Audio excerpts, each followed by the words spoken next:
Hech qachon o'zingizni qurbon qilmang. Arzimas narsalar uchun, arzimagan insonlar uchun ayniqsa. Mol dunyo uchun o'zingizni qurbon qiladigan bo'lsangiz, bir kun kelib qolib ketadi. Qolib keta olmaysiz. İnsanlar uchun bo'ladigan bo'lsa, tez unutilasiz.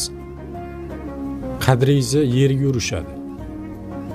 Siz qancha mehribon bo'lsangiz, u insonlarga qancha yaxshi bo'lsangiz, u insonlar sizdan shunchalik tez zerikishadi.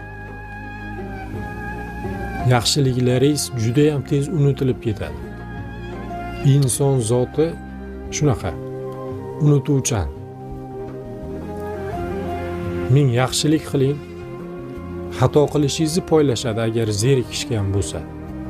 Arzimas xato sabab sizdan voz kechishadi. Shunaqa.